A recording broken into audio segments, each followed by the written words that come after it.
And look at this, we're outside again. As fun as it's been learning how to film in my office, it's so good to get filming back outdoors again. I just find it much more pleasing to the eye when I'm out here. I enjoy it more out here. I can be more creative with shots like this. It was pouring down on the way here, but luckily I've managed to catch a break in the rain, and yeah, so we're gonna get some filming done now. Now we're currently in Snowdonia and we're gonna be heading to that waterfall down there. I'm not gonna be filming most of that. I'm gonna be talking about a topic today. So in this video, I wanna have a little chat about how important it is to diversify your online presence, especially with the recent situations we've had with the TikTok ban and Instagram just completely changing everyone's grids overnight. And that's just crazy to me, like a platform that we've had for so long that's always stayed the same, just suddenly decided, oh, we're just gonna change how the grid looks now. And yeah, it just got me thinking like how important it is to just not have your portfolio or your work just in one place. Because I do know there is quite a few people who just use Instagram as a portfolio. So I wanna get into how I diversify my portfolios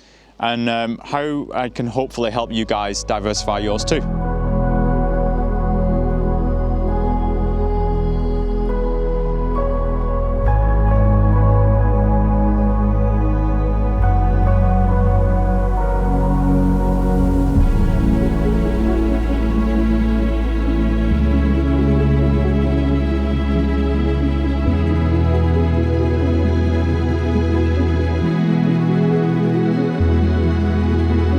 Now, the best way to combat this is to have your own website.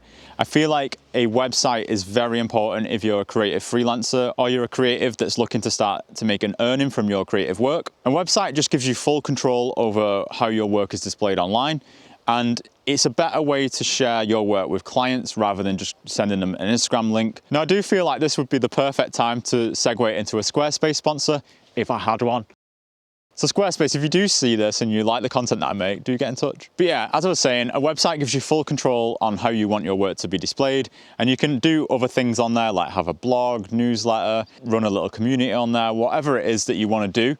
And it gives you a little bit more option than just having things displayed on Instagram or TikTok. I will say that there is still risk with website hosting platforms like Squarespace. I've had no issues with them and I've been using them for years now, but just you never know what will happen, and if they get bought out at some point and someone says that they're not making enough earnings, they might start stripping features or they might just get rid of Squarespace entirely. I don't feel like that's going to happen anytime soon, but there is still a risk with that, and I just want to let you guys know. So if you have the knowledge to self-host your own website, then I do feel like that is the best option. These situations have got me thinking about that a lot as well, so I am kind of looking into self-hosting, but I don't know much coding or anything like that, and Squarespace just suits my website at the moment, so I do see me sticking there for now, but I am keeping my options open just in case. Now, if you're already paying for the Adobe subscription, I don't think it matters which subscription it is as long as you've got one. It does come with a free Adobe portfolio, I believe. So if you don't want the costs associated with hosting a website, but you need somewhere online to just showcase your work, that's a very good option, and I've heard of people using that and having decent results from it. So yeah, it's a great start if you just want a free option and you're already paying for the Adobe subscription.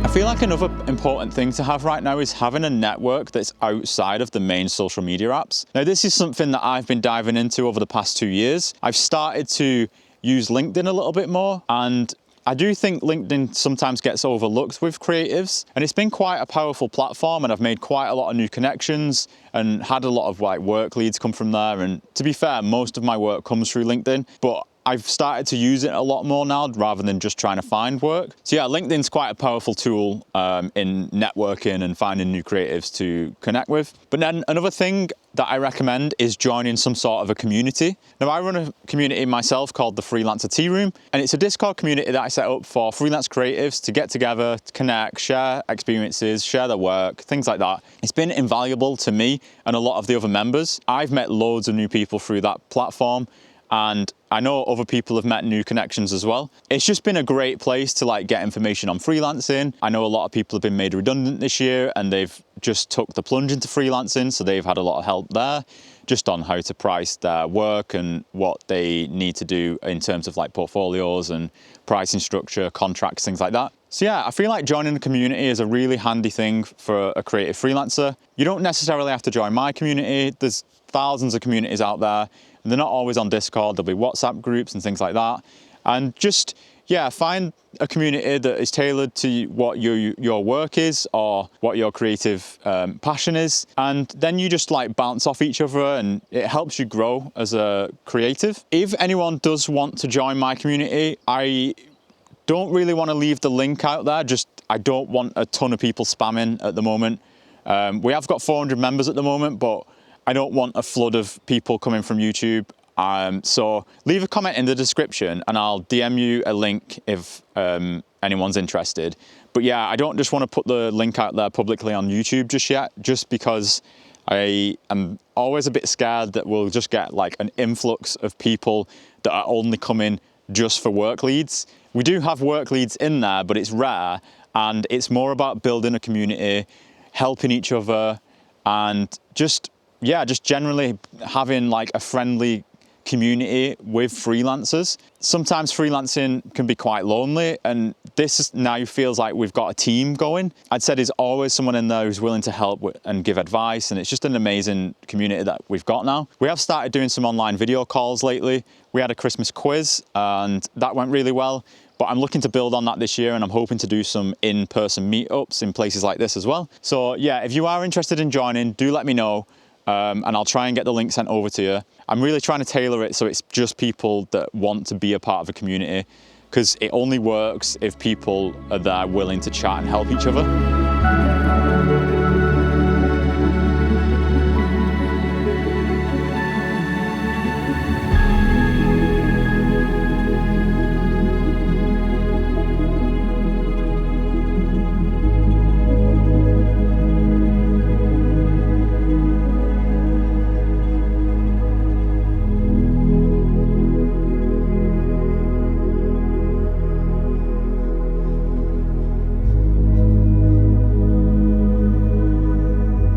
I do apologise for not changing location. I just wanted to get this one out in one go. Quite a busy location this, if you know of it, and there's already quite a lot of people around, so I just ended up finding this spot where no one seems to be coming. I've been here for about half an hour now, just hanging around, just filming. So yeah, I didn't really want to like go around and do filming in different places and get interrupted. I just wanted to like get this out there and have a nice flow. But yeah, I just wanted to get this video out there because it was something that was on my mind recently. With all the stuff that's been happening, I just started to get very wary of the social media platforms, and it's just interesting to just see how something can change so quickly. Yeah, I just feel like now more than ever, you need to get your work out there in as many places as you can. I'm not saying sign up to every social media app right now, but just be quite clever with where you put your work. Do your research, put it into solid platforms, and yeah, we'll just see what happens from there, really.